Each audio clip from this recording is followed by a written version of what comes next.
Voilà, non, il ne faut pas applaudir à crédit. En tout cas, merci à vous tous d'être venus malgré toutes ces conditions compliquées pour cette manifestation. Alors, vous savez qu'on est là on est théoriquement dans le 33e Festival du Livre, donc théoriquement, puisque ce 33e Festival du Livre a été annulé. Vous êtes donc dans les rencontres de Montsartou pour un nouveau monde que nous avons souhaité maintenir, faire exister. Alors le Festival du Livre lui-même, il a été annulé pour des raisons que vous connaissez bien maintenant. Quand nous avons persisté jusqu'au bout pour pouvoir l'organiser en respectant toutes les mesures qui étaient demandées, le port du masque, la distanciation physique, etc. et surtout la jauge. Nous étions encore au mois d'août, nous étions encore début septembre. On n'était pas dans un renouveau de la pandémie réelle, très fort. Donc on avait encore l'idée qu'on pouvait le faire avec toutes les précautions sans faire prendre de risques aux gens. Les conditions ont évolué et celles du préfet aussi. Donc à un moment donné, la jauge est descendue à 1000. Bon, 1000 personnes. Quand on fait le Festival du Livre, on est déjà à plus de 500 juste à l'ouverture. Donc vous imaginez que 1000 personnes, on ne pouvait pas. Donc on a été très sage, on a annulé. Mais au vu de tous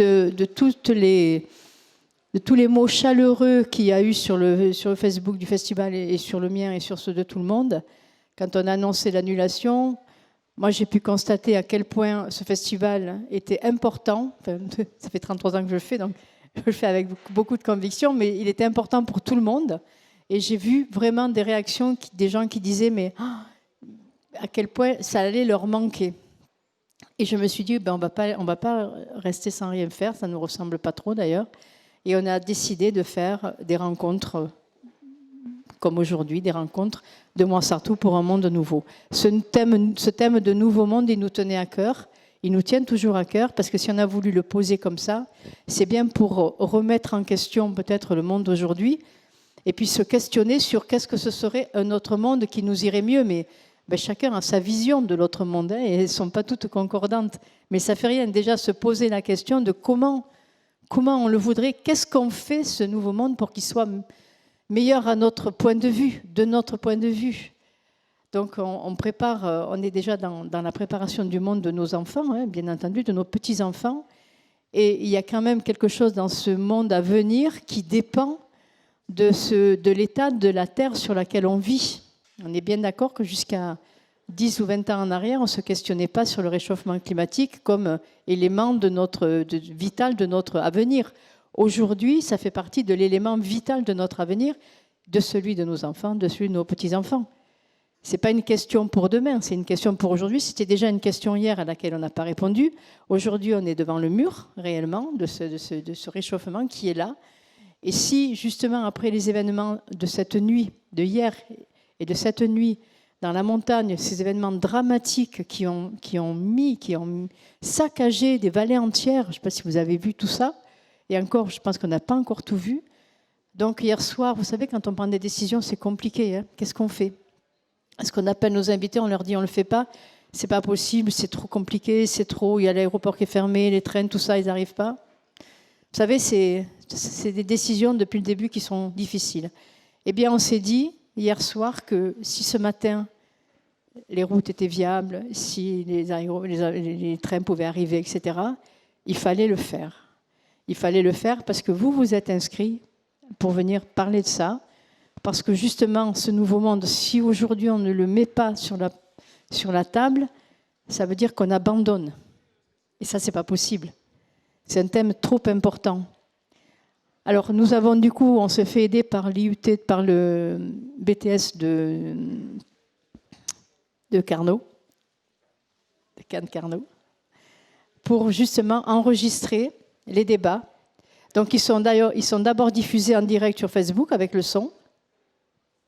Et puis, ils sont enregistrés. Ça veut dire que dès ce soir, dès demain, on a notre chaîne Festival YouTube. Et vous pourrez à nouveau, tout le monde pourra voir ces débats en se branchant. Donc, ce qui se passe ici, ce n'est pas qu'aujourd'hui, à l'instant T, ça pourra être vu après. Et donc, nos débats pourront être vus et entendus par beaucoup plus de gens. Et donc, ce travail que nous avons préparé, il n'est pas perdu. il n'est pas perdu. Et je veux remercier en votre nom, si vous le permettez, et en mon nom, je veux remercier toute l'équipe du festival, la petite équipe et la grande équipe des bénévoles. Remercier cette équipe qui, depuis le mois de janvier, où on avait un super projet de festival avant le Covid, on a déjà fait 4 moutures, 4 programmes différents jusqu'à aujourd'hui, et toujours l'équipe est là, réactive. Donc avec Vincent, avec Claire, avec Caroline, avec Georges, avec voilà, toute l'équipe des bénévoles et du centre culturel, j'aimerais bien qu'on les applaudisse. Voilà. On leur dira.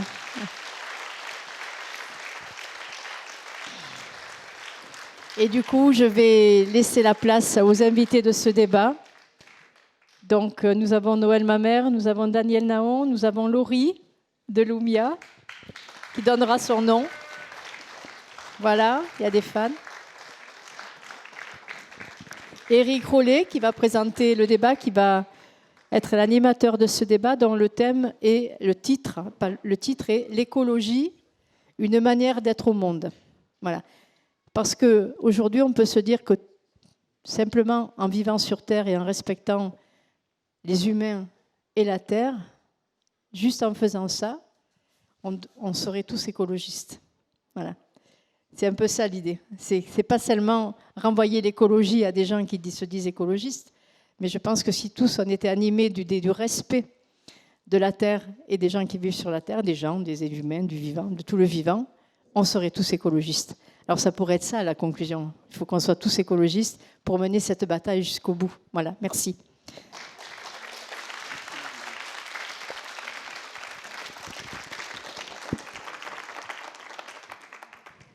Alors je ne sais pas, oui, ça fonctionne. Bonjour ou rebonjour pour ceux qui étaient là ce matin. Effectivement, Marie-Louise a lancé ce débat qui va donc faire intervenir une jeune femme et 2 messieurs autour de ce thème, l'écologie, une manière d'être au monde. Alors pour vous présenter rapidement, je vais, Laurie, te laisser te présenter. Parce qu'on va commencer avec toi, si vous l'acceptez, messieurs. C'est intéressant d'écouter cette jeunesse s'exprimer sur ce thème. Avec nous, nous avons donc Noël Mamère, je pense que vous le connaissez tous, hein, ancien journaliste, ancien maire de Bègles et ancien député très engagé dans l'écologie et qui a contribué avec une jeune femme libanaise à une BD que je vous encourage à lire parce que j'ai vraiment beaucoup apprécié cette BD, Les Terrestres. Et c'est assez amusant en même temps de voir les questions qui peuvent se poser chez une jeune femme libanaise autour de l'investissement de Noël autour de l'écologie. Et puis nous avons la chance d'avoir Daniel Naon avec nous. Alors je vais vous résumer très simplement, je ne vais pas donner vos titres, mais vous êtes un des plus grands experts, si ce n'est le plus grand expert des sols en France et un expert à l'échelle internationale sur cette question-là. Et vous prétendez, à travers un de vos livres, je dis vous prétendez, je suis provocateur, hein, donc que le changement climatique commence par les sols, et vous nous expliquerez aussi pourquoi à travers ça. Mais je vais commencer par toi, Laurie. Donc, ton parcours, parce que tu me disais que je ne te connais pas, on se tutoie depuis peu, mais tu t'engages, tu as 24 ans, voilà, et tu t'engages dans une école qui s'est installée très récemment ici, à Montsartou, qui s'appelle Lumia. Donc, est-ce que tu peux nous dire qui tu es, ton parcours, ton engagement dans cette écologie à travers Lumia, et donc expliquer en quelques mots ce qu'est cette école? Avec plaisir, donc le micro marche bien. Donc oui, je m'appelle Laurie, j'ai 24 ans. Donc pour peut-être mon parcours avant Lumia, j'ai fait un master de développement durable qui a fini il y a 2 étés, où j'ai réalisé un mémoire sur l'engagement. Donc c'était à l'Institut catholique de Paris, donc en plein cœur de Paris. Et donc c'était un master un mémoire sur l'engagement pour essayer de comprendre le processus d'engagement, essayer de comprendre les étapes par lesquelles on pouvait passer, les facteurs clés qui jouaient dans ce processus qui est multifactoriel, et les conditions pour bien vivre son engagement. Donc j'ai étudié plutôt une population jeune occidentale, et puis l'année dernière j'ai voyagé pour aller voir des écolieux, des lieux de vie collectifs, pour être ancré plutôt dans l'aspect engagement local et territorial. C'était vraiment passionnant et source de plein d'apprentissage. Et ça m'a donné envie d'aussi me lancer dans une action très concrète et très locale autour d'un engagement à la fois écologique et social. D'où du coup l'école Lumia, qui, comme tu l'as dit, est toute nouvelle cette année à Montsartou. C'est la première promo. On est une vingtaine de personnes, on a commencé il y a 2 semaines. Et l'idée de cette école, c'est d'accompagner des personnes pour les aider à concrétiser un projet qui ait du sens, porteur de sens bien sûr, dans le respect du vivant, du social. Réaliser aussi un projet de recherche-action, pour que la recherche soit utile et qu'il puisse être utile à plein de personnes et qu'on puisse la mettre en œuvre ensuite. Et l'idée, c'est aussi de pouvoir accompagner ces personnes pour développer leur potentiel, développer leur force intérieure, et les accompagner aussi dans le lien au vivant. C'est un truc qui est très central dans la formation, dans les connaissances, avec un ancrage super fort sur l'aspect systémique de la compréhension des enjeux du monde aujourd'hui. Donc c'est vraiment essentiel d'avoir à l'esprit que toutes les crises qu'on connaît, tous les enjeux, que ce soit économique, politique, social, de l'environnement, tout est lié. Et vraiment chaque système a une influence sur l'autre. Et c'est hyper central d'avoir cette vision systémique pour ne pas être cloisonné dans une discipline, parce que sinon on ne pourra pas vraiment trouver de solution qui soit durable et juste et sûre. Donc c'est une formation qui est très très riche, qu'on a commencé il y a 2 semaines. On a l'impression d'avoir vécu 2 mois déjà au sein de la promo. C'est source de plein d'apprentissages. Quel est ton objectif à travers ça ? C'est-à-dire, l'écologie pour toi, c'est quoi ? Et comment tu souhaites l'exprimer à travers ton futur ? Ouais, alors mon rapport à l'écologie, je pense qu'il y a eu beaucoup dans mon parcours, il y a eu un aspect assez central de l'urgence de la situation dans laquelle on vit, l'urgence climatique, l'urgence sociale. Tout ça, je pense que ça m'a beaucoup porté un temps, avec une envie vraiment d'agir et d'agir de façon radicale, c'est-à-dire aller vraiment à la racine des problèmes et ne plus vraiment vivre de mes convictions et mettre en lien ma volonté, mes intentions, mes valeurs avec mon quotidien pour ne plus être en décalage, parce que c'est quelque chose qui est quand même très présent et c'est difficile de mettre en lien complètement nos objectifs et nos envies d'agir dans un système qui ne fonctionne pas comme ça.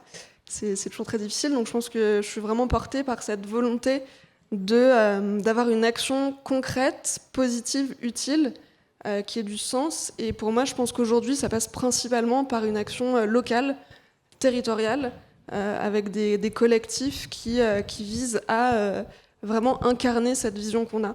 Donc c'est vrai que dans les mouvements, je fais aussi partie d'une association qui travaille sur l'éducation aux enjeux énergie-climat. Et c'est vrai qu'on a beaucoup aussi dans les milieux engagés, écolos, militants, on pense beaucoup à tout ça, on intellectualise beaucoup, on réfléchit beaucoup, on fait beaucoup de sensibilisation, de transmission de toutes ces informations. Mais je pense que ce qui est aussi essentiel aujourd'hui, c'est d'incarner pleinement ces nouveaux récits dont on parle, ces nouveaux imaginaires, d'incarner pleinement, d'agir concrètement pour avancer vers des nouvelles représentations et s'éloigner de représentations qui sont toujours ancrées dans notre système et qui sont, on le sait, souvent destructrices et nocives, et du coup incarner ça dans une action locale, territoriale et collective pour faire évoluer nos représentations. Ça traduirait comment ? Tu voudrais créer une entreprise ? Tu voudrais travailler dans une société, une association ? Comment ça se traduirait ? Alors, d'un point de vue personnel, le projet que j'aimerais porter au sein de Lumia, ce serait la création d'un lieu de vie en collectif. Donc il y a de plus en plus de lieux comme ça en France qui se développent. On peut les appeler des écolieux, des éco-hameaux, juste des lieux de vie en collectif. L'idée, ce serait vraiment de créer localement un lieu de vie basé sur l'entraide, sur le partage d'espace, le partage d'activités, le partage d'outils. Et donc j'ai eu l'occasion pendant 4 mois de voir 5 lieux qui fonctionnaient comme ça. Il y a vraiment une diversité de façons de vivre ensemble qui est assez passionnante. Et je pense qu'il y a beaucoup de choses à faire pour justement donc, créer un lieu de vie qui puisse être ancré et avoir des liens avec la municipalité, avec d'autres collectifs, avec les agriculteurs locaux. Et je pense que participer à un ancrage territorial pour créer plus de résilience, plus de collectifs, plus de sens, c'est vraiment quelque chose qui me porte. Et donc c'est le projet que je vais porter au sein de Lumia. Voilà. Très bien, Noël Mamère, voilà encore un exemple qui se multiplie. et qu'on retrouve très bien dans la bande dessinée Les Terrestres, que vous avez visité avec cette... Oui, elle parle d'or. Et moi, je n'ai rien à retirer à ce qui vient d'être décrit de manière parfaite. Laurie, elle symbolise cette génération dans laquelle la mienne s'investit et regarde l'avenir avec un peu moins de désespoir que l'on pourrait l'imaginer. Elle fait partie de ces jeunes qui ont pris conscience, comme le dit le GIEC, que nous sommes entrés dans la décennie critique, que la course contre la montre est engagée, que nous avons 10 ans devant nous, soit pour transformer ce modèle qui nous mène dans le mur, soit pour continuer la fuite en avant. Aujourd'hui, la réponse, je ne l'ai pas plus que la jeune génération. Mais ce que je sais, c'est que si cette jeune génération baisse les bras à un moment donné, si elle ne bouscule pas nos habitudes, si elle n'interpelle pas les politiques, si elle nous dit arrêtez de nous culpabiliser, chaque individu que nous sommes dans la société, mais faisons que cette société elle change par le bas, par le mouvement, par la mobilisation.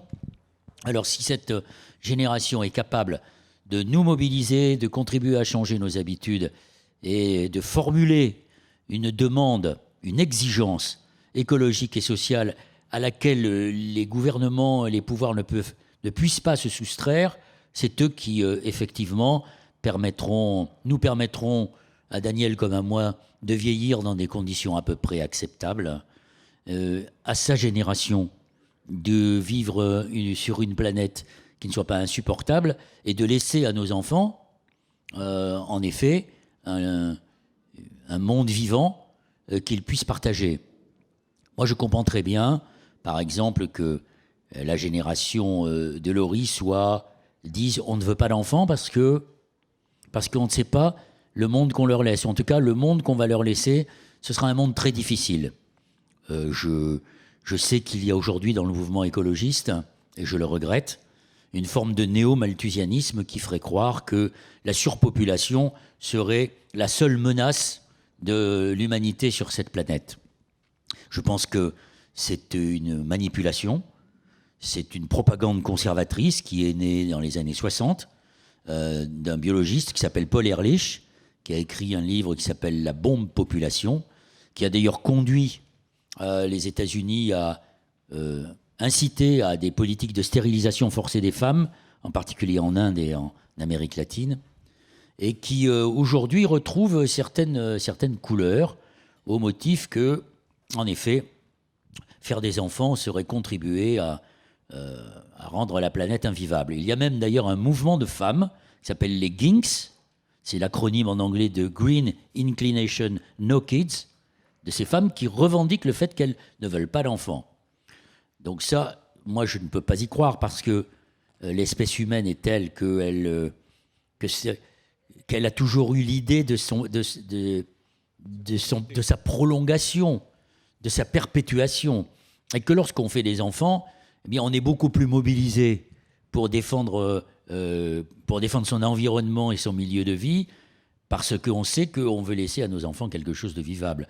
Quand on ne veut plus d'enfants, c'est une manière de résignation et d'abandon, et on ne peut pas imaginer que les sociétés humaines se lient les pieds et les mains dans des formes de délire technicien que sont le transhumanisme ou les solutions technologiques. Mais ce qui est très intéressant dans ce que dit Laurie, c'est, par exemple, elle nous a expliqué qu'il fallait une autre relation au monde vivant, au monde des vivants. Ça, c'est un grand pas qui vient d'être franchi dans la philosophie occidentale. Jusqu'à maintenant, et c'est ce qui nous mène dans le mur, on est resté sur cette idée cartésienne selon laquelle l'homme est maître et possesseur de la nature. Et nous avons d'ailleurs appris des peuples premiers, notamment grâce à des philosophes comme Philippe d'Escola, des anthropologues, que non, nous ne sommes pas maîtres et possesseurs de la nature, mais nous ne sommes qu'une composante de la nature et que nous ne pouvons pas nous séparer de la nature.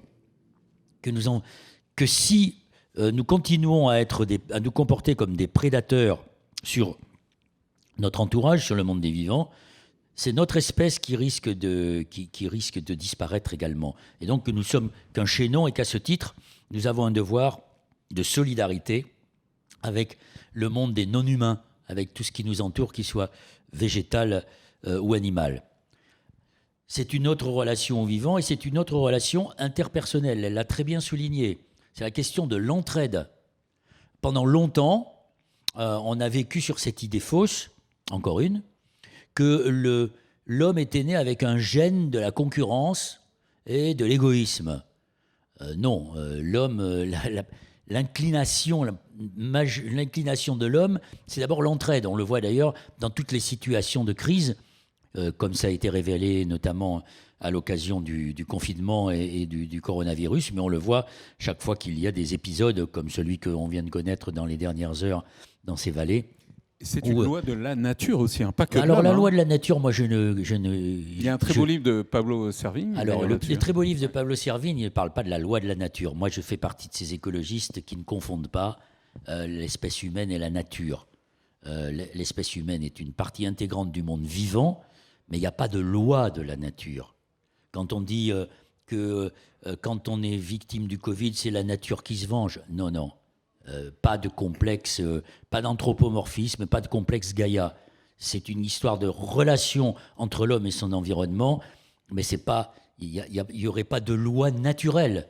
C'est ça, pour moi, ça n'existe pas. D'abord, ceux qui font les lois, ce sont les hommes, et ce sont les lois et le droit qui font progresser, qui civilisent la nature d'une certaine manière, et qui font progresser notre relation à la nature. Oui, en effet, Pablo Servigne, qui est d'ailleurs l'objet d'une longue interview dans Nos Terrestres, a été caricaturé. C'est lui qui, en effet, a écrit ce livre qui a eu beaucoup de succès. Il l'a écrit en 2015, s'appelle « Comment tout peut s'effondrer », mais il a eu du succès en 2018. Il a eu du succès en 2018 parce que les événements climatiques violents se sont abattus sur nous, se sont rapprochés de nous. Et plus ils se sont rapprochés, comme par exemple les canicules, ou les sécheresses, ou les inondations, plus on a pris conscience de ce qu'il fallait, on ne pouvait pas rester inerte. Donc sa théorie dite de l'effondrement a eu beaucoup de succès, et c'est lui qui a été à l'origine de ce qu'on appelle la collapsologie, puisque collapse en anglais veut dire effondrement.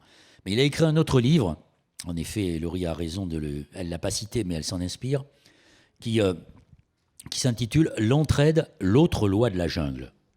C'est un hommage rendu à un philosophe, parce qu'on croit que l'écologie, elle est née... quand vous regardez la télé, la plupart des journalistes sont dans une posture comme ça, là, comme s'ils regardaient un poisson dans un aquarium, en se disant l'écologie, elle est maintenant partout, mais elle est née hier soir. Non, l'écologie n'est pas née le lundi soir et on découvre le mardi.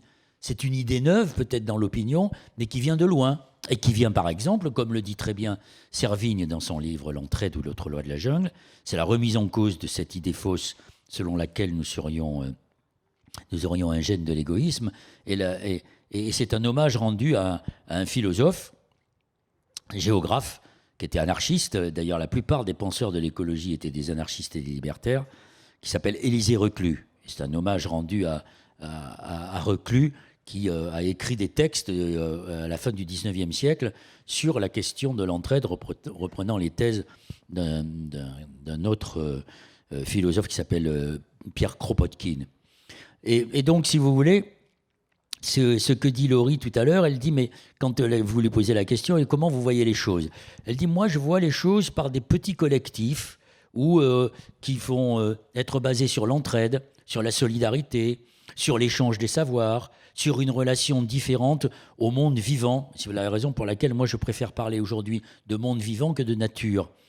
Ce sont les lieux que j'ai visités avec Raphaël Macaron pour notre bande dessinée Les Terrestres. Pourquoi je l'ai appelé Les Terrestres?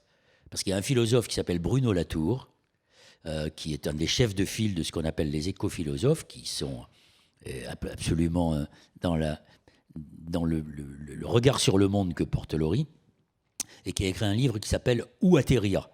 et qui explique dans ce livre qu'il faut qu'on essaie d'habiter la Terre autrement que ce que nous avons fait jusqu'à maintenant, ce que je viens d'expliquer. Et ces lieux, ce ne sont pas des lieux de survivalisme, Ce ne sont pas des lieux de retour sur soi, d'isolement, de rejet du monde extérieur. Ce ne sont pas des lieux où on se retire du monde, comme le font par exemple les ultra-riches de la Silicon Valley en achetant des hectares de terre en Nouvelle-Zélande ou en construisant des bunkers.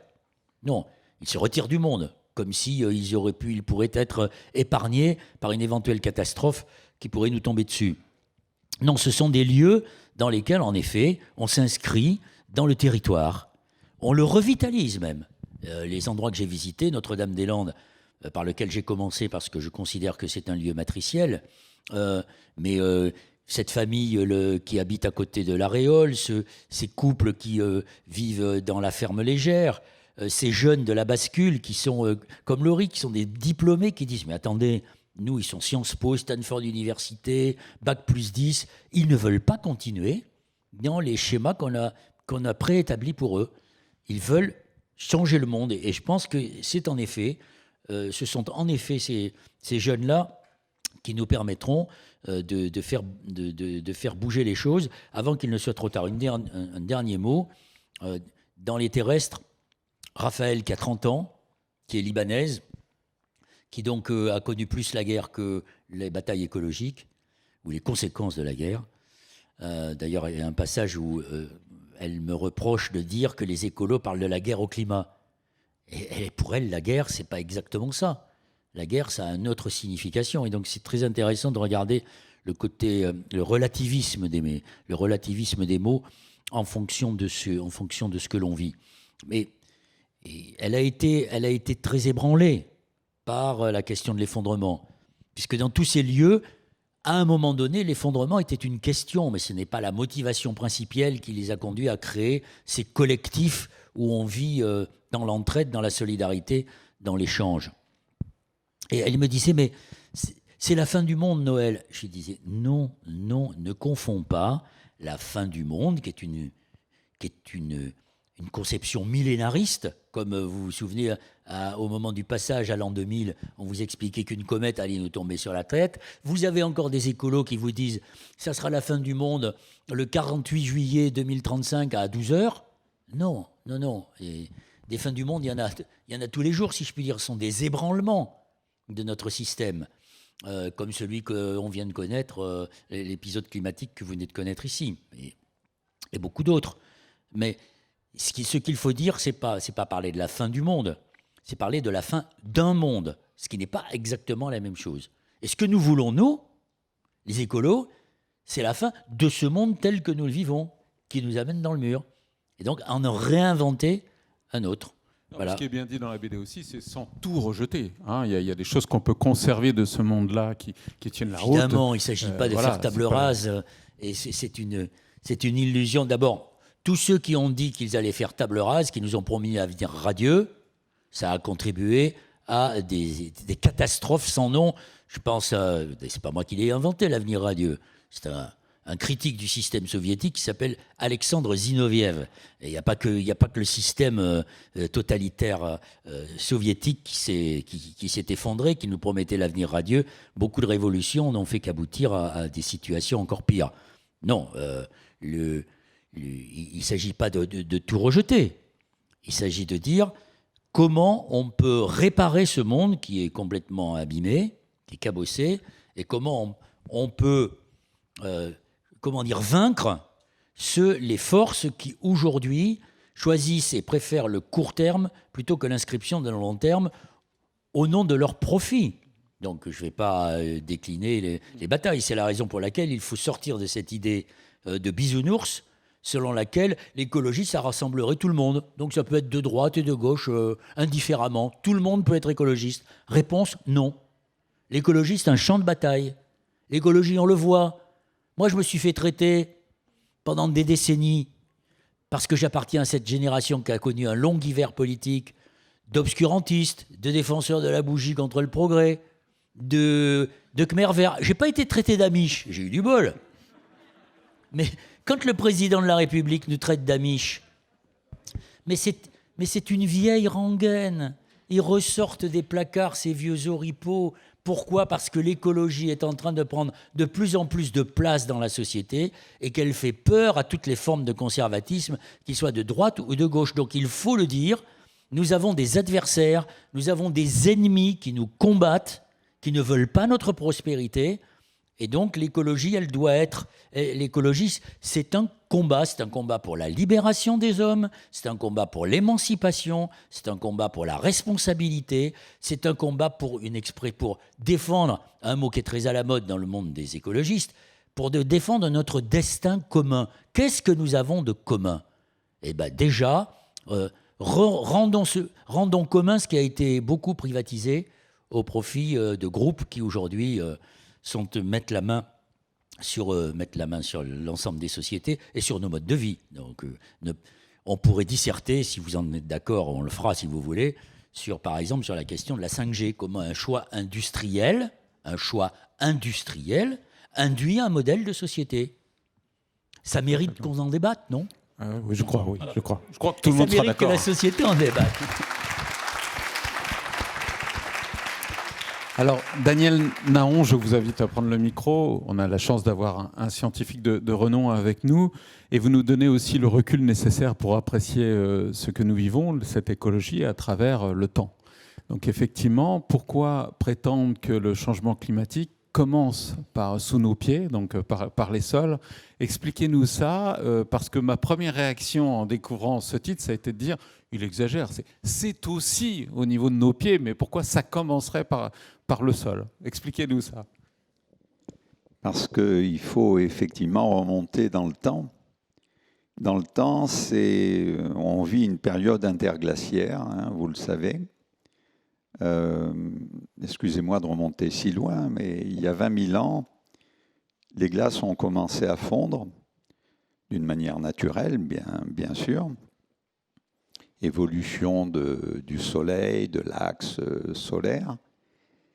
Et il y a 20 000 ans, le niveau des mers était à moins 130 mètres à peu près. Donc la mer a commencé à remonter avec des périodes beaucoup plus rapides que d'autres, parce que rien n'est linéaire. On est dans un monde complexe qui avance entre chaos et équilibre, et qui est un monde de bifurcation.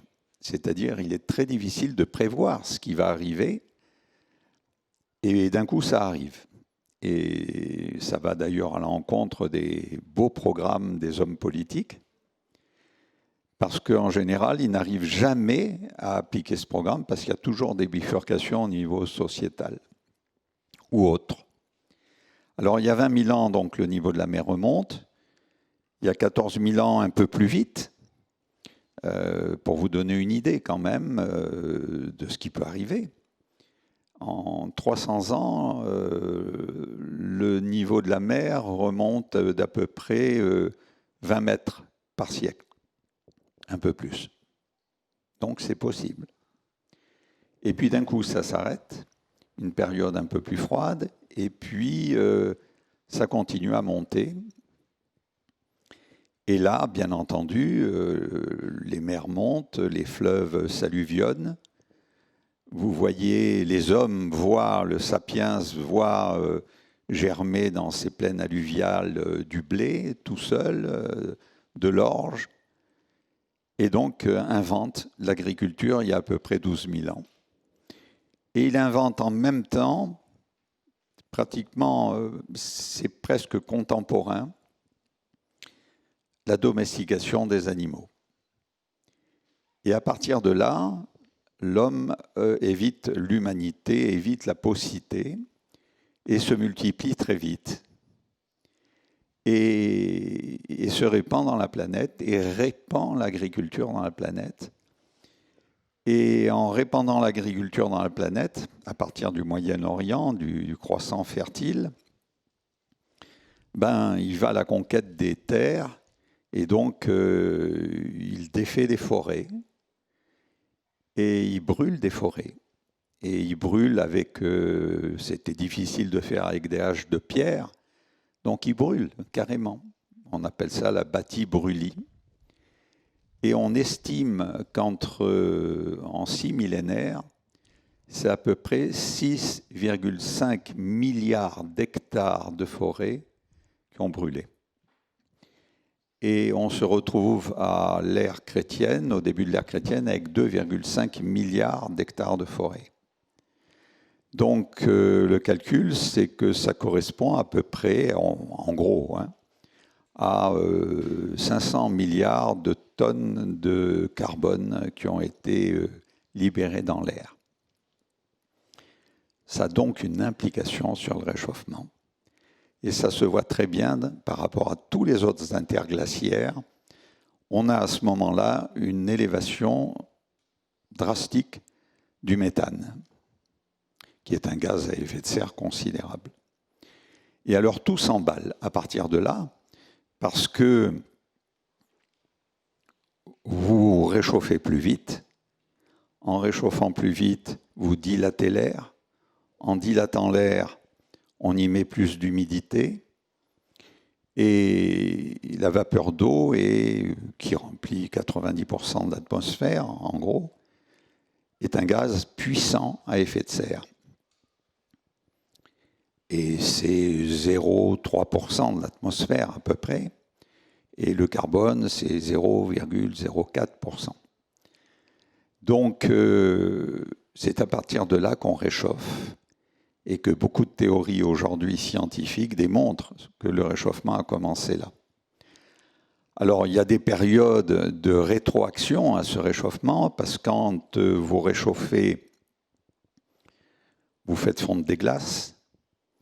En faisant fondre ces glaces, vous changez le cours des courants marins, et vous avez des rétroactions qui sont des rétroactions froides.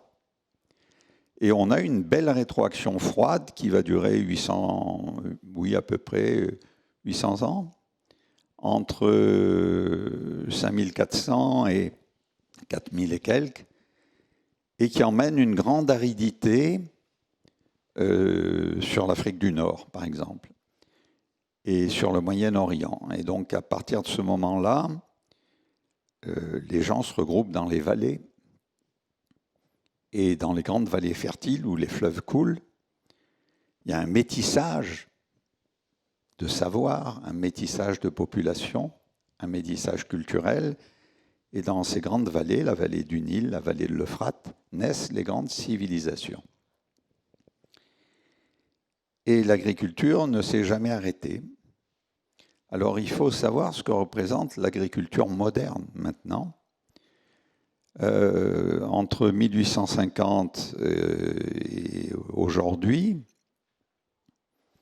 il y a eu le développement industriel et l'utilisation journalière des combustibles fossiles. Alors on estime qu'il y a eu à peu près une augmentation de 300 milliards de tonnes de carbone dans l'atmosphère, laissée par l'utilisation des combustibles fossiles. Mais en même temps, on montre que pour la même période, il y a eu entre 200 et 290 milliards de tonnes de carbone libérées par l'agriculture. Alors il faut avoir cette notion du réchauffement. Aujourd'hui, on nous donne des scénarios du réchauffement des températures, dont le plus optimiste est du GIEC, 2,5 degrés Celsius. C'est une moyenne. D'ici la fin du siècle, c'est ça ? D'ici la fin du siècle. Mais il faut réaliser que c'est une moyenne. Ça veut dire qu'il y a des lois physiques qui font que les terres réchauffent plus vite que les océans. C'est dû à la molécule d'eau et à la masse des océans. C'est pourquoi, quand l'été, vous êtes sur une plage, que vous allez vous baigner, vous courez sur le sable brûlant. Et pourtant, c'est la même énergie du soleil. Ça veut dire clairement que les terres vont être beaucoup plus chaudes. Et on va avoir, dans ce scénario bas, optimiste, les terres feront 5 à 7 degrés de plus que les océans. Et le GIEC a sorti l'année dernière, en juin, une courbe qui montre cette divergence et le réchauffement plus vite des terres. Ça veut dire que le problème numéro 1 du réchauffement climatique, c'est l'agriculture, nourrir les hommes et l'eau. Et la libération du méthane, enfin, toutes ces conséquences. Ça oui, parce que les cultures de riz, l'élevage... Je parle naturellement aussi en Sibérie ou dans toutes les réserves de méthane qui... Alors, oui, quand vous libérez, par exemple, des sols gelés, vous allez libérer beaucoup de méthane pendant 10 ans. Puis, le sol va devenir beaucoup plus sec et les plantes qui y pousseront vont continuer avec le CO2. Et le méthane lui-même qui est dans l'atmosphère se transforme en CO2 en 10 ans. Mais il n'y a pas que ça. Il y a le protoxyde d'azote qui est 200 fois l'effet de serre du carbone. Le méthane, c'est 30 fois à peu près. Et la vapeur d'eau, qui est le plus important, c'est 2 à 3 fois. Donc c'est un emballement. Et on est, il faut le savoir, dans un système complexe. Voilà, et puis l'homme est au milieu de ce système complexe. On ne peut pas considérer l'agriculture comme l'agriculture, l'énergie comme l'énergie, comme on a dans nos gouvernements. On a dans nos gouvernements un ministre de l'énergie et de l'industrie, on a un ministre de l'écologie, on a un ministre de l'agriculture, alors que ces 3 problèmes n'en font qu'un. Donc on éparpille politiquement les problèmes, mais on ne peut pas les résoudre, puisque ce sont les mêmes problèmes. Bon, Laurie, craque pas, c'est bon, hein. Tiens le coup. C'est toujours, alors, le problème des débats, c'est toujours la question qui se pose maintenant, c'est qu'une fois qu'on campe un petit bout du décor, qui est assez catastrophique, j'étais en échange avec Anne Essel il y a 48 heures, donc c'est toujours un peu la même question. Il y a urgence, il y a une ampleur considérable du dérèglement, on va dire écologique. Donc là-dedans, toi, Laurie, tu en as parfaitement conscience, tu es intelligent. Donc est-ce que tu n'as pas des moments de découragement où tu te dis, bah, finalement, je vais essayer de faire quelque chose, mais c'est peine perdue. Est-ce que tu es optimiste pour l'avenir quand même, ou est-ce que vraiment tu te poses des questions par rapport à cette transition écologique de ces prochaines années? Je ne suis pas vraiment optimiste, non. Quand on a pleinement connaissance, on ne peut pas avoir pleinement de connaissances, mais quand on approfondit déjà les connaissances et qu'on a une bonne connaissance de tout ce qui se passe, c'est très difficile d'être optimiste. Si on veut être vraiment réaliste, on va vers des décennies, des prochaines années, on le vit déjà dans beaucoup d'endroits du monde et même ici, vers des temps très difficiles. Et il faut avoir conscience de ça, et c'est des choses qui ne sont pas faciles à accepter. Et j'ai eu vraiment des périodes où ça a été très très difficile, parce que j'avais pas encore en fait tout le spectre des champs des possibles. J'avais pas encore tout le positif aussi qu'apporte l'écologie, parce que c'est pas que des choses horribles, mais je vais y venir. Mais j'ai eu vraiment une période très très difficile de remise en question de beaucoup de choses, Y compris jusqu'aux enfants, comme disait Noël, c'est-à-dire. J'ai pas été jusque là. Parce que je pense que sur les enfants, je pense que ce qui pose problème, c'est pas la surpopulation, c'est le niveau de vie. Et la surconsommation et le surtout des populations, c'est ça qui pose problème. Et donc je pense que si on a des enfants qu'on éduque pour faire en sorte qu'ils aient un impact positif, bon après évidemment ça pose plein de questions, mais en tout cas oui, il y a eu cette période très très difficile, comme une forme d'effondrement intérieur, et c'est aussi ce que j'ai un petit peu étudié, mais ça peut vraiment être vécu comme une forme de deuil pour des personnes, une forme de deuil de toute une partie de ces représentations, où on se rend compte que c'est des choses qui sont finalement très nocives et qui ne vont pas. Une forme de deuil aussi d'une partie de son avenir, ou en tout cas de la représentation qu'on avait de son avenir. Donc j'ai eu vraiment une période très très difficile, qui a été dure, et encore aujourd'hui, quand j'entends Daniel parler, quand je lis des articles, que je vois des vidéos, il y a toujours de la colère, il y a toujours de la tristesse, il y a toujours de la peur. Mais je pense que j'ai réussi à trouver des façons d'agir concrètement, d'accepter aussi ce qui va nous attendre, d'accepter certaines choses, mais de continuer vraiment toujours à construire, à agir, à lutter. Et du coup, l'action collective et l'action locale, et l'action, c'est quelque chose qui peut vraiment permettre de sortir de cette impasse et de cette difficulté émotionnelle. Et ce que je voulais aussi souligner, c'était l'aspect positif qu'il y a dans notre vécu, dans l'écologie, finalement, dans le vécu propre de l'écologie, parce que ça m'a vraiment apporté tellement de choses aussi en termes de joie et de bonheur. Enfin, il faut aussi voir que l'écologie, c'est des sujets très difficiles à porter. C'est évidemment, on va vers des choses difficiles, mais il y a aussi une redécouverte de plein de choses. On se ressent vraiment sur l'essentiel, sur ce qui est vraiment important. Et aussi, quand on parle de...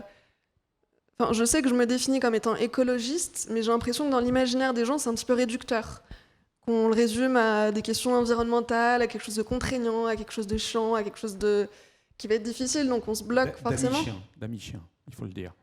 Ouais, mais j'aime bien dire plutôt le terme de vivant, le fait d'être vraiment vivant, et c'est ce que j'ai ressenti, et j'ai pas toujours été très engagée, il y a eu toute une période, moi je viens de Levallois, donc le fief de Balkany, j'ai étudié à Neuilly, le fief de Sarkozy, j'étais pas du tout dans un contexte qui était prédisposé à inclure tout ça. Ah bon, ouais, c'est étonnant. Et donc il y a eu toute une période de ma vie où vraiment avec du recul, j'ai l'impression d'avoir été comme endormie, comme un peu amorphe, et aujourd'hui j'ai l'impression d'avoir éveillé quelque chose, d'être vivante, et de vivre aussi des moments de joie dans le collectif, de joie dans l'action, et de redécouvrir plein de choses, et d'apprendre à me connaître aussi, à me construire. Donc il y a aussi tout un aspect hyper positif. Et dans aussi ce que j'ai étudié sur le vécu de l'engagement, en fait c'est un peu ça, c'est on a à la fois plein d'émotions hyper positives, et à la fois plein d'émotions hyper négatives, et on a l'impression d'être joyeux et malheureux en même temps, mais c'est ça en fait, c'est la diversité des émotions qui nous constituent, et c'est ça, c'est le sentiment vraiment d'être vivant. Ouais.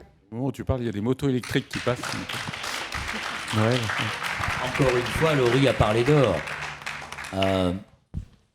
L'éco-anxiété, pour l'appeler que par son nom, dont a souffert Laurie à un moment, une crise émotionnelle, une peur. C'est ce que explique très bien Raphaël dans notre bande dessinée. Elle met très bien en scène ses angoisses. Et Laurie a parlé du deuil. Bien, comme l'explique aussi dans cette interview que nous avons faite avec Pablo Servigne, il accorde une grande importance, une grande place à la question du deuil. C'est-à-dire qu'après le déni, puisqu'on est souvent dans le déni, et quand on commence à voir en face la réalité de ce que nous vivons et de ce qui pourrait nous attendre, c'est vertigineux. C'est tellement vertigineux que ça nous fait peur. Et ça nous fait peur aussi, on ne veut pas le regarder, parce que nous savons que nous avons une part de responsabilité, c'est ce qu'on appelle l'anthropocène, dans cette situation. Et il faut donc passer, comme Laurie, et j'ai connu beaucoup de jeunes de sa génération avec qui je suis en contact, qui sont passés par cette période de deuil. Et ce deuil, une fois qu'il est franchi, permet en effet, non pas simplement de se retrouver par rapport à soi-même, parce que changer le monde, c'est pas... On ne se change pas... On peut se changer soi-même sans changer le monde.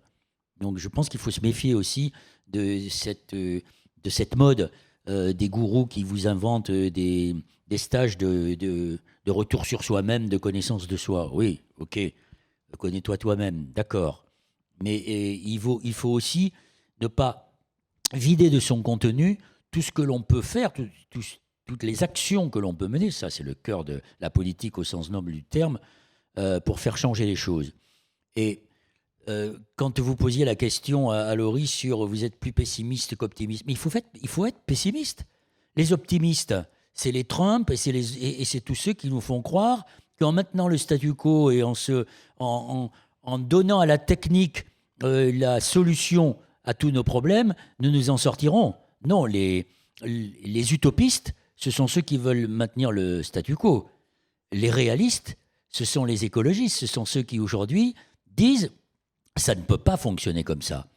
Et ce que dit très bien Laurie, et c'est là où justement il y a une contradiction, j'allais dire philosophique, entre le temps politique et le temps de la société, c'est des questions de temps qu'a expliqué aussi Daniel par rapport à l'évolution du climat et aux pratiques agricoles, par exemple.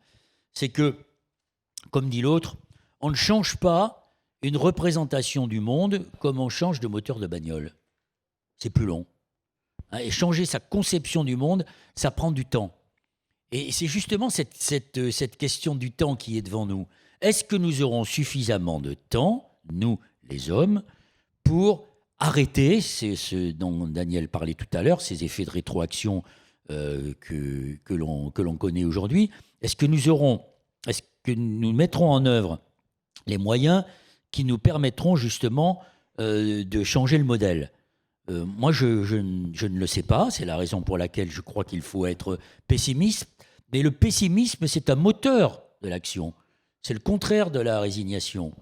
Et dans ce que nous vivons aujourd'hui et ce que vit la génération de Laurie, c'est aussi un progrès considérable. Elle l'a d'ailleurs dit.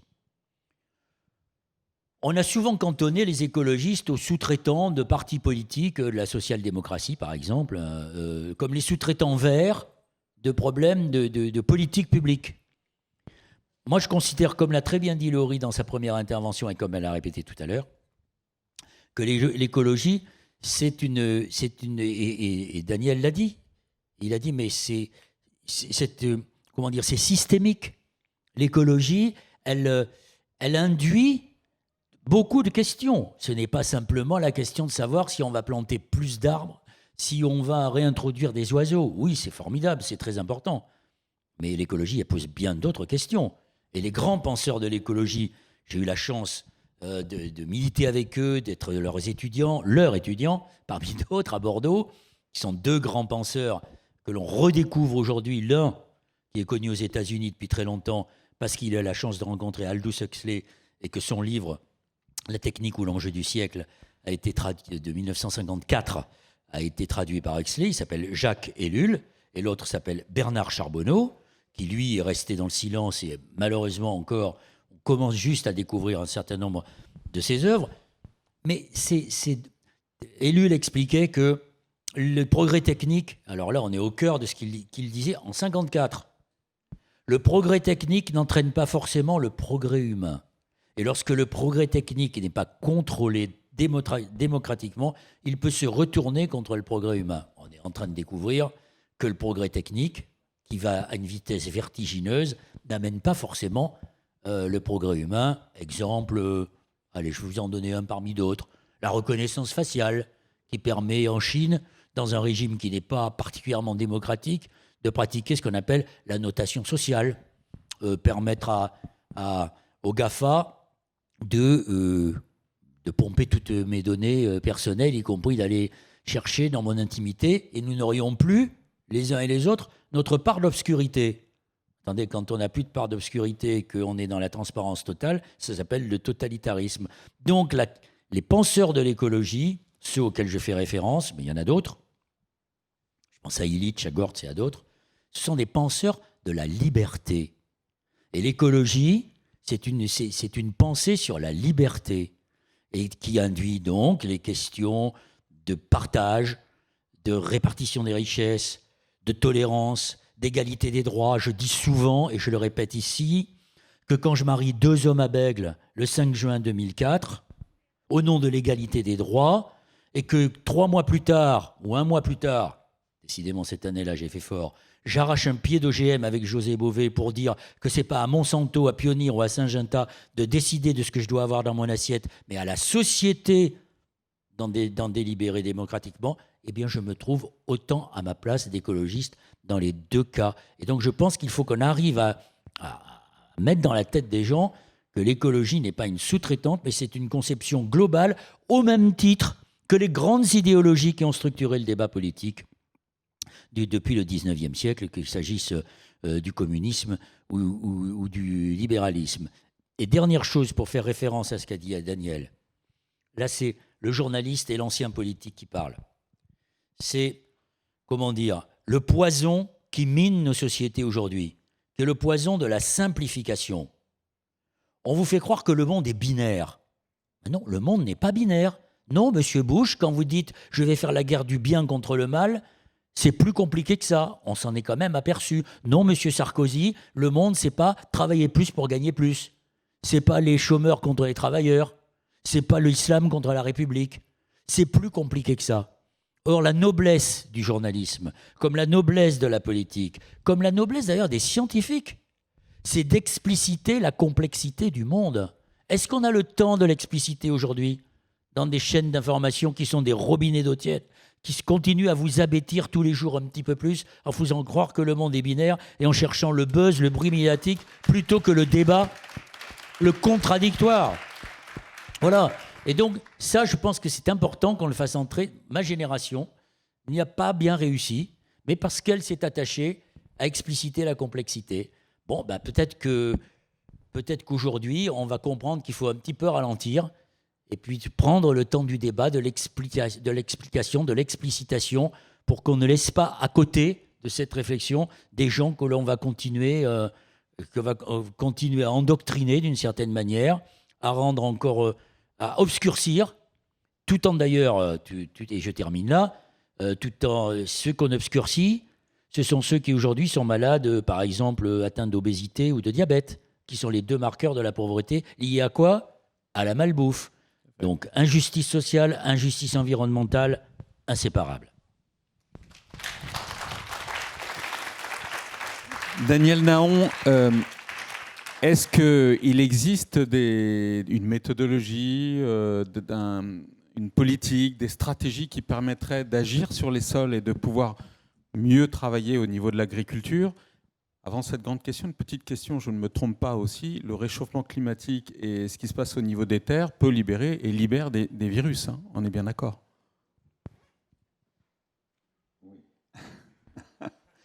Oui. Oui, je vous donne, juste sur cet exemple dernier, ça tombe bien parce qu'il y a un papier qui va sortir dans Micro-organismes qui montre que les sols gelés de Sibérie, qu'on a datés par le chlore, de 2 700 000 ans, c'est-à-dire quand s'est mis en place la calotte polaire nord, ces sols contiennent un nombre de bactéries résistantes à tous les antibiotiques qu'on connaît. Donc, quand ces sols vont dégeler, ils vont libérer effectivement des virus, j'en sais rien, mais des bactéries, oui. J'avais envie que vous apportiez une petite info encore optimiste. Non, mais je vais vous dire, moi je suis, contrairement à Noël, je suis un optimiste. Et je vais vous dire pourquoi. D'abord, je le suis pour mes petits-enfants. Bon, mais tout ça pour vous dire qu'il y a des problèmes à venir. J'en prends un. Aujourd'hui, nous tous, nous créons énormément de déchets. On va appeler ça les boues urbaines. Et ces boues urbaines sont difficiles à contrôler parce qu'elles ne sont pas les mêmes à New York qu'à Jakarta ou qu'ici. Dans ces boues urbaines, vous trouvez des tas de nanoparticules parce que vous lavez les cheveux, parce que vous nettoyez la peau avec des crèmes, parce que vous vous nettoyez les dents. Et il y a dedans des nanoparticules de titane, de cuivre, de zinc, de cérium, qui sont des désinfectants que vous retrouvez dans les boues urbaines. Quand vous avez des fièvres bactériennes avec des pathogènes, vous prenez des antibiotiques et vous ne métabolisez que 40 à 50% de cet antibiotique, ce qui veut dire que le reste, vous l'urinez ou vous l'éliminez autrement. Vous le trouvez dans les boues urbaines. Et dans les boues urbaines, vous trouvez beaucoup de bactéries. Et dans ces bactéries, il y a un conflit entre ces nanoparticules, ces molécules d'antibiotiques et les bactéries, et si bien qu'il y a une sélection, parce que les bactéries, contrairement à nous, d'ailleurs les OGM étaient basés là-dessus, échangent très vite leur ADN, très très vite. Et donc vous créez des bactéries multirésistantes à tous les antibiotiques. C'est des études qui sortent cette année et l'année dernière. Et des expériences montrent qu'on les trouve déjà dans des feuilles de salade, dans des radis, etc. Pourquoi? Parce qu'on utilise, on ne sait pas quoi faire de ces boues urbaines. Imaginez les volumes que ça représente. Alors pour les stocker, on les sèche et après on les répand en agriculture sur les sols. Donc là, dans 10 ans, on crée un problème nouveau. Mais pareil avec les éoliennes, hein, exactement. Avec les éoliennes, il faut savoir que pour avoir un générateur puissant d'éoliennes, vous avez besoin de 600 kg de néodyme, qui est une terre rare, qui n'est pas radioactive. Mais elle est issue d'un minéral, la monazite, qui est radioactive et qui est exploitée aujourd'hui en Mongolie. Et là où elle est exploitée, la radioactivité de l'air est 3 fois celle, ou 2 fois, je ne me souviens plus, celle qu'elle est à Tchernobyl. Donc il y a un impact sur les sociétés. Donc on ne peut pas, dans ce monde complexe, on va y revenir un peu, on ne peut pas considérer que le problème à résoudre se trouve en France ou en Espagne ou ailleurs. C'est un problème mondial. Et c'est un problème non seulement mondial, mais ce n'est pas qu'un problème scientifique ou qu'un problème politique ou un problème de citoyens, c'est un problème de nous tous. Et les scientifiques, aujourd'hui, l'exigence communautaire pousse les scientifiques à développer une responsabilité, une éthique de responsabilité, parce que la science n'appartient plus aux seuls scientifiques, elle appartient à tout le monde.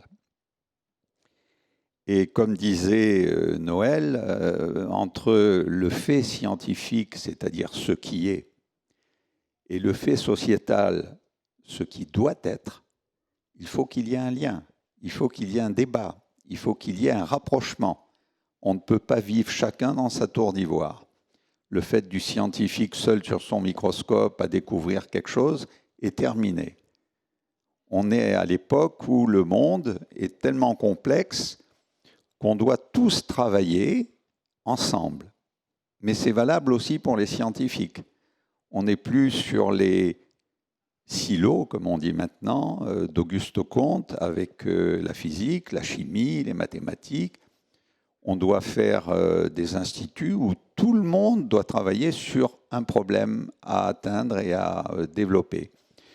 La différence qu'il y a entre, pour vous montrer l'idiotie des disciplines, la différence qu'il y a entre la physique qui étudie la particule et la chimie, c'est quand il y a deux particules qui se mettent ensemble en molécules, on passe de la physique à la chimie. Voilà. Donc c'est un peu idiot. Alors, les problèmes sont très complexes. Et notre société est très très complexe. Le monde est complexe. Mais regardez, comme un tout petit système qu'on ne voit même pas à l'œil nu, qui s'appelle un virus, peut entraîner une perturbation de tout le grand système. C'est ça la complexité.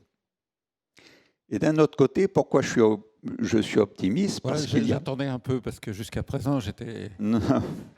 Parce qu'on peut trouver des solutions. Et on trouve des solutions, par exemple, en agriculture. Et je vous donnerai un exemple de sagesse, hein, et qui vous définira tout et qui m'évitera de parler trop de science. Mais quand vous prenez certaines sociétés, comme la société des abeilles, la société des termites, la société des fourmis, elles ont une reine. Tout marche très bien et la reine ne donne aucun ordre. Tout le monde sait ce qu'il doit faire dans cette société. Et je pense que dans notre société, on n'a pas compris ça. On croit que tout doit venir d'en haut et nous dicter des choses. Eh bien non, on a à s'organiser de façon à expliquer qu'on veut vivre comme ça et pas autrement. Et donc, c'est à la société de se construire. Elle est en train de se construire. Elle est en train de se construire différemment. Donc ça, c'est un premier espoir. Alors l'autre espoir, pour vous montrer, c'est une sagesse. Quand j'étais enfant, mon père m'a emmené dans les dunes du sud du Maroc et il m'a fait monter sur une dune et de là, j'ai vu une oasis magnifique qui était en bas. Et on est allé à l'oasis. Et dans cette oasis, j'ai vu des familles heureuses qui vivaient, une famille de 5 enfants qui vivaient sur 1 hectare. Cet hectare, c'était quoi? C'était des palmiers dattiers. Puis il y avait une deuxième strate de végétation avec des abricotiers, des figuiers, des oliviers, des pistachiers, des jujubiers. Il y avait plusieurs arbres comme ça. Et puis, il y avait des tout petits carrés dans lesquels c'était l'autre strate de végétation. On faisait de l'orge, on faisait monter des tomates, on faisait monter des patates, on faisait de la menthe, des plantes tinctorales, etc. Donc, et je me souviens, mon père parlait avec le fellah qui était là, le paysan, Et il lui disait, on est heureux, parce qu'ils sont organisés. Il y avait des acacias. Après, moi, j'ai appris plus tard que ces acacias fixaient l'azote. Il y avait de la luzerne qui entourait l'orge, parce que la luzerne fixe l'azote, pas l'orge. Et donc, il y avait un enclos de chèvres sous l'ombre grêle d'un palmier, chèvres et moutons qui se tenaient les uns contre les autres, mais qui faisaient des déchets qui étaient mélangés avec des bouts de palmes séchées pour faire de l'engrais, du compost. Et l'oued était un peu plus bas, eux étaient en hauteur, parce qu'un oued est violent comme on a eu là dans la Vésubie, malheureusement. Et un oued peut devenir quand il pleut dans la montagne, donc les gens habitent au-dessus, mais ont des puits où l'eau n'est pas très loin, des petites norias avec la force animale, un âne ou un chameau, qui irriguent tout ça, mais vous n'avez aucune grande monoculture. Vous avez un mélange de plantes, et 1 hectare suffit à nourrir très bien une famille de 5 personnes. Et à partir de là, ils construisaient une école, ils s'organisaient. Alors, ce que moi j'ai connu quand j'avais 10 ou 12 ans, aujourd'hui les gens le découvrent, appellent ça la permaculture ou autre, mais c'est des façons sages de reconsidérer l'agriculture. Et avec cette façon sage, on peut tout à fait vivre très convenablement et, j'allais dire en autarcie, non, parce qu'on est en société, mais on peut revoir à condition de comprendre que l'écosystème, moi j'aime pas les mots nouveaux comme agrosystème, etc., parce qu'à nouveau, ça referme les problèmes. Mais quand on parle d'écosystème, on est beaucoup plus global. Et effectivement, une monoculture supprime 40% de la biodiversité du sol. Un pesticide, 80 à 90%. Donc, il y a des choses dont il faut se séparer immédiatement, ça sera les pesticides. Ça, c'est une évolution. Malheureusement, on vous dit celui-là, il n'est pas dangereux, et puis on vous montre 5 ans après qu'il est dangereux. J'ai été dans un colloque invité de cancérologues où le directeur général de l'Agence nationale de santé disait on n'a pas démontré scientifiquement que les pesticides étaient cancérigènes. Alors j'ai dit oui, mais vous avez mal abordé le problème. Vous ne l'avez pas abordé. D'abord, pour savoir avoir un outil statistique, il faudrait faire des prélèvements à nos paysans tous les 15 jours, prélèvement de sang, pour voir comment se fixe tel et tel pesticide. Et puis ensuite, quand vous mettez un pesticide dans un sol, qui est très complexe, un sol très très complexe, un pesticide, ça a un cœur très actif, entouré d'une auréole de molécules qui la font absorber, dans laquelle il y a souvent du chlore, de l'hydrogène. Mais il suffit que dans le sol, vous ayez un remplacement d'un chlore par un fluor, ça le rend 10 000 fois plus actif. On ne sait pas ce que devient le pesticide dans le sol. Et c'est souvent les produits secondaires qui sont beaucoup plus dangereux. Donc il faut vraiment mener des études scientifiques. Et ces études doivent être faites non pas uniquement par un scientifique, mais par des groupes. Et dans ce petit livre, je dis qu'il faut vraiment qu'il y ait des think tanks et pas simplement avec des gens intelligents, parce que les gens trop intelligents ne comprennent pas le désordre qui existe dans une société complexe, mais doit être avec les gens de la société, avec des philosophes. Moi, j'ai compris la science grâce à des philosophes. Voilà. Donc, c'est l'action de tous, et je ne suis pas pessimiste, Noël. Je suis optimiste. Voilà. Je pense qu'il faut être pessimiste pour garder un certain optimisme. Je pense que l'optimisme, c'est une manière de résignation, alors que le pessimisme, c'est le moteur pour l'action et pour changer le monde. Mais sur ce que vous venez de dire, Daniel, on ne peut que partager vos propos, notamment sur l'agriculture. Quand Laurie, tout à l'heure, parlait de ces de ces lieux, de ces écolieux, ces lieux alternatifs, ce n'est rien d'autre que la réhabilitation de ces systèmes agricoles. Par exemple, à Notre-Dame-des-Landes, c'est exactement ce qu'ils ont fait. En plus, la biodiversité était très protégée, puisqu'il y avait un projet qui datait de 1967 pour y construire un aéroport. Donc on n'a pas touché au bocage, on n'a pas touché à ces zones naturelles qui sont une réserve de biodiversité majeure. Et aujourd'hui, dans les 10 villages de la ZAD, de Notre-Dame-des-Landes, il y a des activités maraîchères, de la culture du blé, de l'élevage, qui sont très complémentaires. Ce que vous avez décrit ici, que vous avez vu enfant au Maroc, moi j'ai pu le voir au cours d'un reportage. J'avais fait une petite série pour France 5 qui s'appelait Juste Planète. En Colombie, quand vous allez dans les Andes colombiennes, ils font ce qu'on appelle des cultures associées. C'est-à-dire que on va planter un caféier, et puis à côté du caféier, on va planter un bananier, puis on va planter un petit peu de canne à sucre, et puis on va planter des légumes, et ils arrivent effectivement à se nourrir. Le problème aujourd'hui, c'est ça qu'il faut que vous sachiez, c'est que, et je reviens à ce que je disais tout à l'heure, la surpopulation n'est pas la menace, comme l'a très bien dit, comme l'a évoqué Laurie tout à l'heure. Pour lutter contre la surpopulation, d'abord, ce qui menace la planète, c'est pas la surpopulation, c'est le vieillissement. Des pays comme la Biélorussie, la Russie, l'Allemagne et l'Italie seraient en cours de vieillissement accéléré s'il n'y avait pas l'immigration. Donc, vous voyez, tous les problèmes que ça pose.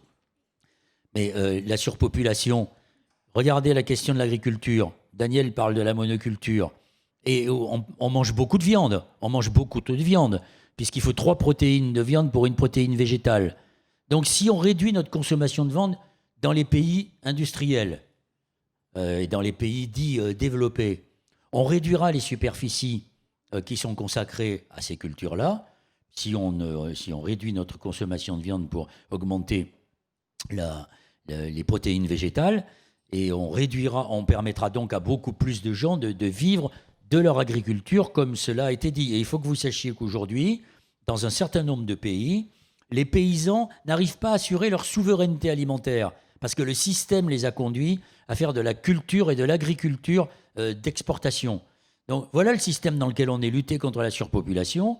C'est par exemple favoriser d'une manière décisive, comme ça a été fait dans certains pays, l'éducation des jeunes filles et l'éducation des femmes, ce qui fait baisser la fertilité. Donc il n'y a pas de fatalité à ce que des pays, par exemple au Niger aujourd'hui, c'est un des rares pays dans lequel il y a 7 enfants pour une femme, mais c'est un des rares pays dans lequel ça se passe. Je prends un exemple de l'Algérie. En Algérie, jusqu'à une période relativement récente, il y a à peu près 20 ans, les filles étaient mariées à 18 ans. Aujourd'hui, elles se marient à 27 ans, parce qu'il y a une avancée dans l'éducation des femmes et des jeunes filles. Et pour vous montrer qu'il y a un lien entre l'écologie et l'éducation des filles, et donc l'éducation des filles qui peut permettre une meilleure place des femmes dans la gestion des sociétés et faire reculer une fertilité qui pourrait être dangereuse pour la planète. Dans un documentaire que j'avais fait pour Arte avec Philippe Borel, qui s'appelait « L'urgence de ralentir », nous avions montré l'université aux pieds nus, qui se trouve dans le Rajasthan, en Inde, qui est une initiative d'un Indien du Rajasthan, qui accueille des femmes venant principalement d'Afrique et de Madagascar, et qui les initie au maniement de petits outils solaires, pour que, j'allais dire, le solaire individuel. Eh bien, à Madagascar, aujourd'hui, il y a un certain nombre de femmes qui savent se servir de ces petits outils, qui sont des outils donc individuels. Les petites filles, au lieu de faire autre chose, parce qu'à 6 heures du soir, c'est la nuit, et qu'elles ne peuvent pas étudier leurs leçons et préparer leurs devoirs, avec le solaire, il y a de la lumière à partir de 6 heures du soir et pour une bonne partie de la soirée et de la nuit, et elles peuvent donc étudier leurs leçons. Et donc, l'éducation ne fait que contribuer à améliorer la situation de la société. Je donne cet exemple parce que ça montre qu'il y a effectivement un lien entre les combats que nous menons pour l'écologie et le niveau de développement des sociétés. Ça répond à ce que disait ce prix Nobel qui dit qu'il ne faut pas confondre l'indice de richesse. Le PIB n'est pas forcément une indication de richesse, bien au contraire, puisqu'on intègre dans le PIB des catastrophes, comme l'Erika par exemple. la catastrophe qui avait eu lieu en 1999. C'est Amartya Sen, le prix Nobel indien, qui parle d'indice de développement. On mesure la richesse d'une société, pas forcément à son PIB, mais à son niveau de protection sociale, à son niveau culturel, à son niveau d'éducation, à son niveau de protection de la santé. Et c'est à ça aussi qu'il faut travailler et à ça qu'il faut donner la priorité. Voilà, j'aimerais qu'on donne la parole au public. Et puis, pour ce que vous avez dit par rapport aux exagérations, je le répète toujours, j'adore un adage asiatique, paraît-il, qui dit qu'à force d'aller à l'Est, on va à l'Ouest.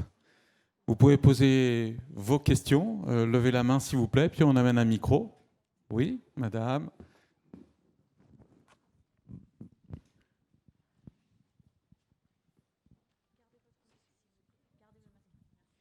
Merci. Oui, l'hydrogène qu'on nous présente maintenant comme le summum pour lutter contre le réchauffement climatique, les énergies fossiles, c'est de la vapeur d'eau.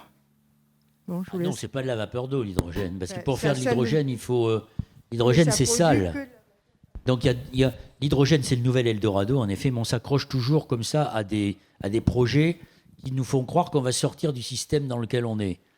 Il faut se méfier des leurs. Mais l'hydrogène, comment vous dire, il y a l'hydrogène que l'on fabrique aujourd'hui, elle est plutôt sale. Et donc le problème, c'est de faire de ce qu'on appelle l'hydrogène décarboné. Donc l'hydrogène à partir des énergies renouvelables, aujourd'hui, ça coûte très cher. Mais il ne faut pas vous laisser abuser par le discours dominant qui consiste à vous faire croire qu'on va faire des bagnoles à l'hydrogène. L'hydrogène décarboné, elle a une utilité. Les spécialistes vous le diront. Il y a eu un très bon papier dans le journal Le Monde il n'y a pas longtemps là-dessus.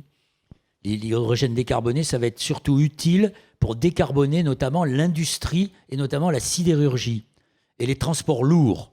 Mais avant, et sinon, ce n'est qu'un outil pour compenser les déficits d'électricité. Par exemple, on pourra utiliser de l'hydrogène pour des trains de marchandises lorsque les lignes ne sont pas électrifiées. Mais ça mettra du temps. Mais le paquet doit être mis non pas sur la voiture, mais il doit être mis sur l'hydrogène décarboné, notamment dans l'industrie. Est-ce que la 5G va nous aider à accélérer cette transition ? Non, mais la 5G, c'est autre chose. La 5G, c'est une infrastructure. Il y a un proverbe italien qui dit « Un tuyau d'eau, ça n'amène pas forcément la pluie, mais une autoroute, ça amène toujours des bagnoles. » Vous avez entendu vos élus vous dire « Ah, il y a trop de voitures sur la rocade, il faut faire une troisième voie. » Puis quand la troisième voie aussitôt, elle a les bagnoles, alors il faut en faire une quatrième. Les grands contournements, enfin, on a entendu ces mots-là, grand contournement, désenclavement. Enfin, oui, ce sont des mots auxquels on est habitué dans le langage des politiques. Donc, la 5G, c'est une infrastructure comme une autoroute.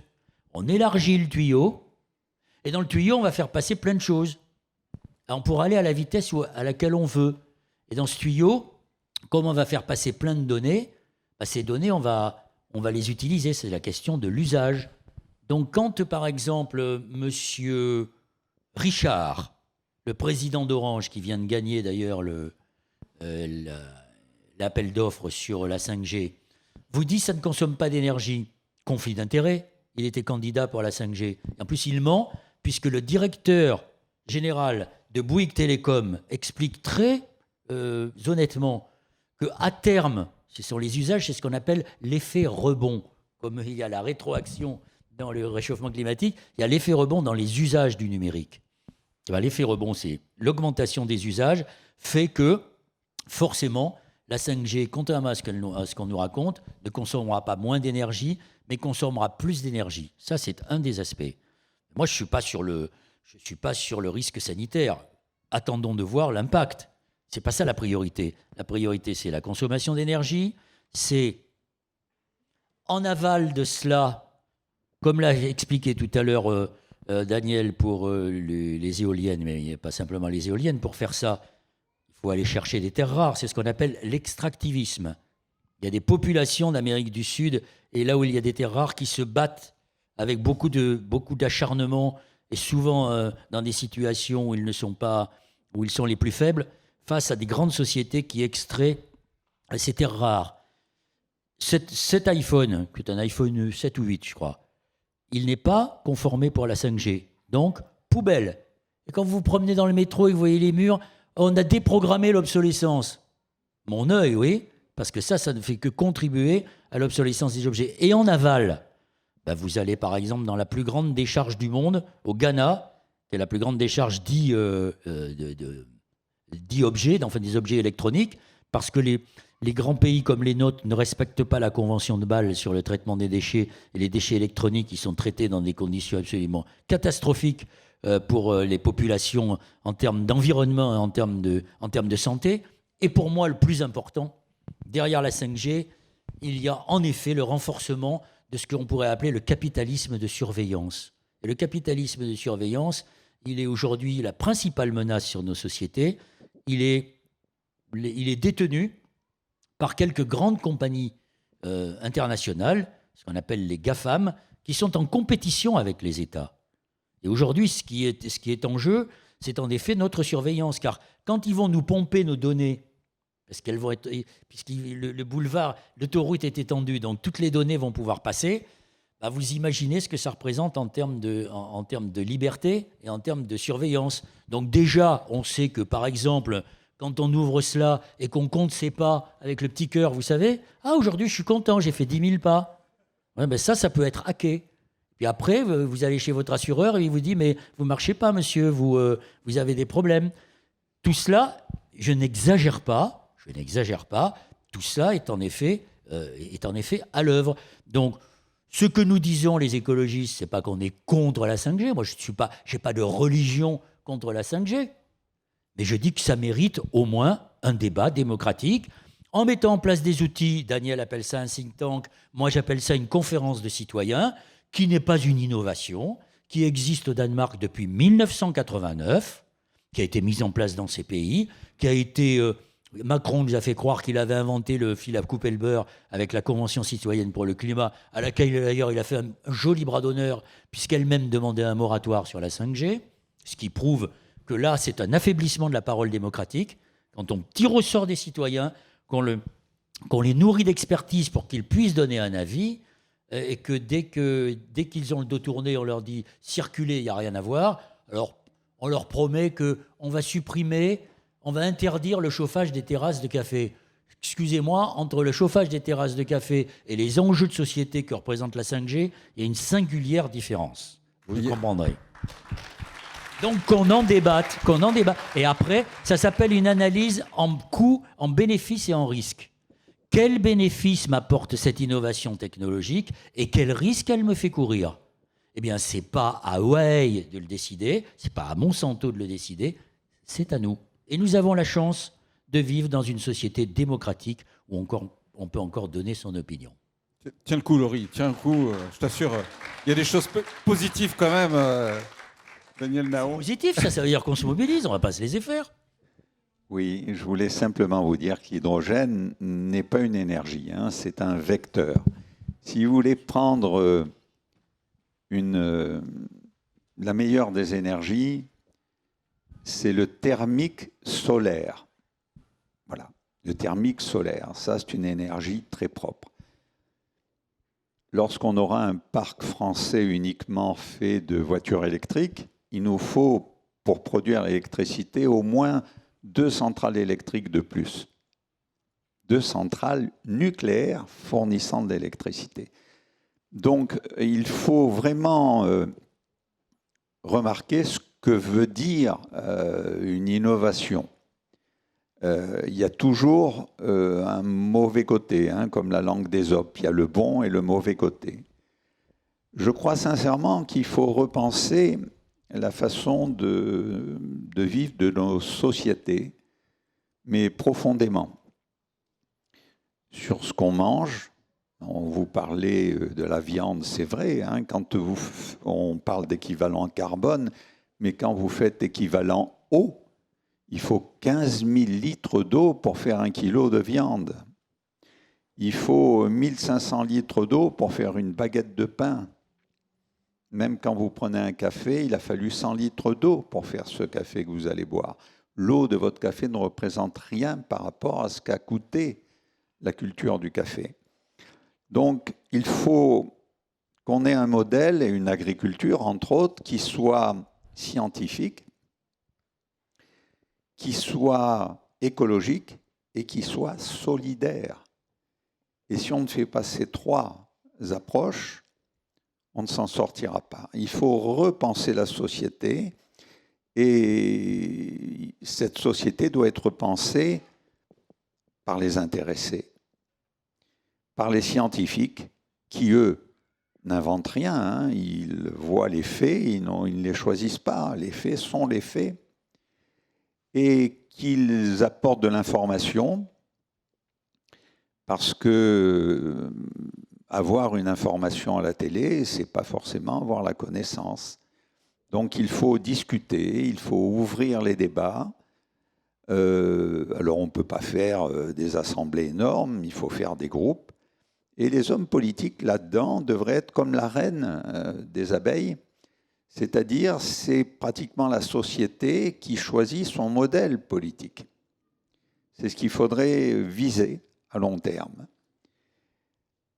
On va profiter d'abord de l'absence de Noël pour discuter entre nous et avoir plus de temps de parole, hein, pour Laurie aussi. Laurie, d'ailleurs, tu veux réagir par rapport à tout ce qui a été dit ? On va prendre une ou deux questions peut-être d'affilée, s'il y en a. Ah, trop tard. Bonjour à tous. J'aimerais vous poser une question.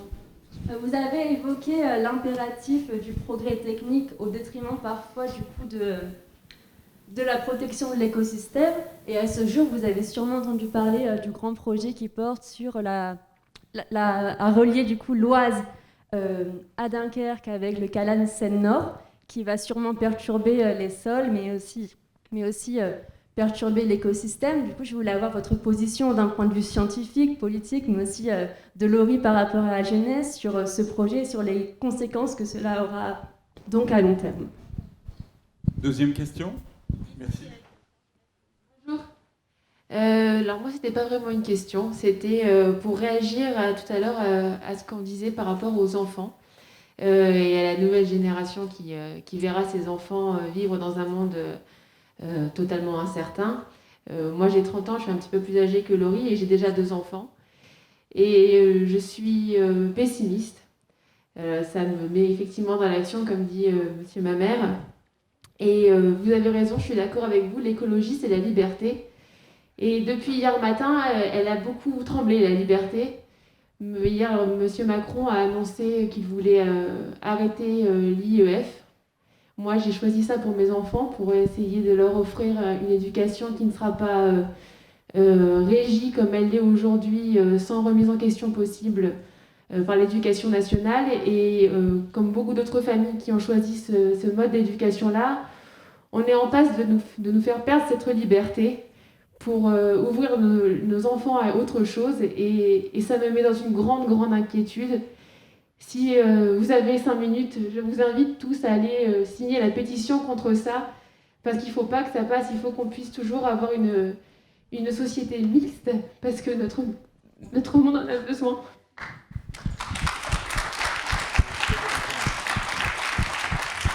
Je ne sais pas si tout le monde a compris l'acronyme que vous venez d'utiliser. L'IEF, c'est l'éducation familiale, l'éducation chez soi. En effet, ce qu'a décidé, ce qu'a proposé le président de la République hier a très peu de chances d'être accepté par le Conseil constitutionnel, parce que ce n'est pas conforme à la Constitution. Et en effet, je peux en parler, non pas d'expérience, parce que j'ai été élevé à l'école, mais une de mes amies qui était avec moi à la télé, qui est un peu plus âgée que vous, qui est plus proche de mon âge que du vôtre, a élevé ses 2 filles en éducation en famille. Et donc, il y avait eu une tentative de remise en cause de l'éducation en famille. Ce n'est pas la première fois que l'éducation en famille subit des attaques. Et au cours de je ne sais plus quel projet de loi, elle m'avait demandé, alors que j'étais député, de défendre l'éducation en famille, ce que je crois, c'est une liberté qu'il faut pouvoir exercer. Alors, évidemment, le président de la République, comme ses prédécesseurs, c'est-à-dire sous la droite, mais la gauche a toujours été assez tremblante sur cette affaire. Il y a toujours eu des excès, oui, effectivement. Il y a des écoles qui ne sont pas sous contrat, des écoles hors contrat qui peuvent être des écoles qui sont pour façonner des enfants dans tel ou tel intégrisme. Et puis, il y a effectivement des dérives, qui sont très minoritaires, les dérives sectaires dans l'éducation familiale. Donc c'est un principe qu'on doit pouvoir conserver, ne serait-ce que pour le pluralisme de l'éducation. Mais relisez le papier du Monde je crois que c'est cet après-midi, moi je l'ai lu sur le monde.fr, qui revient de manière très précise sur cet aspect-là des choses, qui consiste à dire que quand la loi va passer devant le Conseil constitutionnel, cet aspect-là sera sans doute rejeté par le Conseil constitutionnel. Mais il y a toujours eu une menace sur l'éducation en famille, et c'est en effet une manière...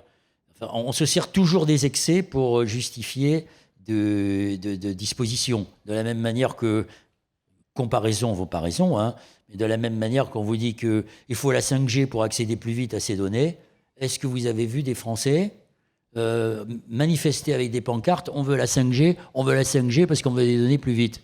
Moi, j'en ai pas vu. Hein, bon. Mais je sais que... On va peut-être accélérer, Noël, ouais. Il y a eu l'autre question par rapport au canal. Le canal, oui. Et puis, j'aimerais qu'on prenne...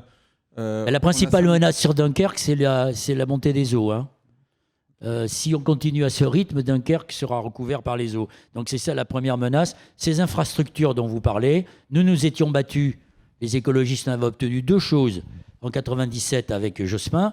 La première, c'était l'abandon du surgénérateur Superphénix, qui n'avait fonctionné que 3 mois dans sa vie et qui avait coûté beaucoup d'argent, comme le PR d'ailleurs, qui coûte 12 milliards aujourd'hui, alors qu'il était prévu à 3 milliards, et l'abandon du canal Rhin-Rhône.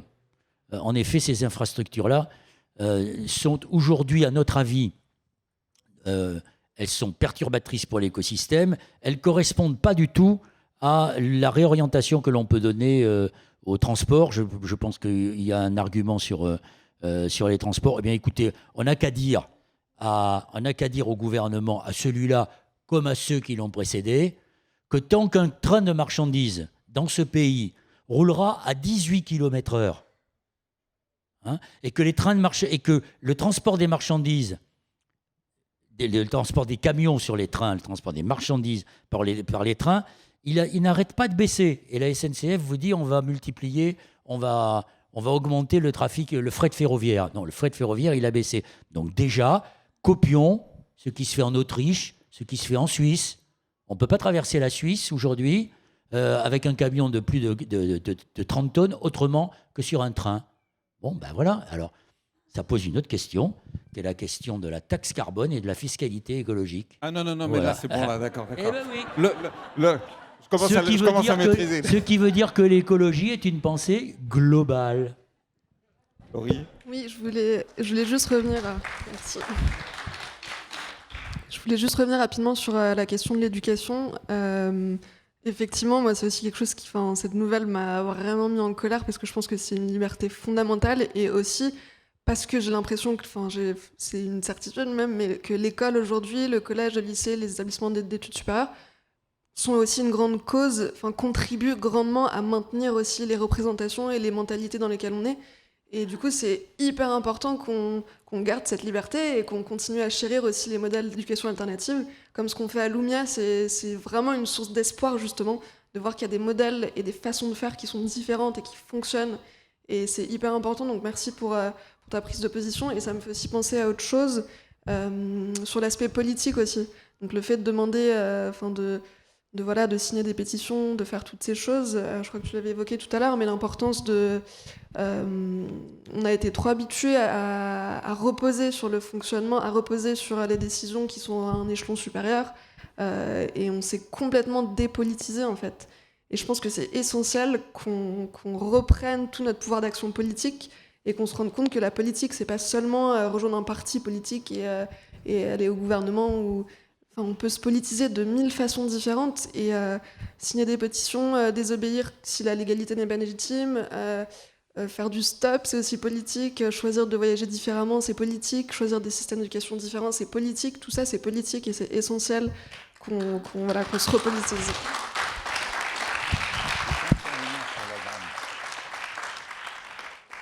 Oui, il y a encore... Je voudrais répondre à la dame au masque bleu. La dame au masque bleu. Non, parce que... Oui, je la vois bien, la dame au Madame, masque bleu. Là, oui, voilà, exactement, c'est pour ça que je le dis. C'est avec beaucoup d'humour. Quand on a un projet comme ça, madame, les gens vous expliquent en coût économique ce que ça va rapporter.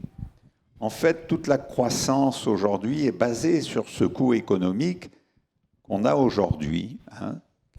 Il y a une mesure de la performance sociale qui s'appelle le PIB.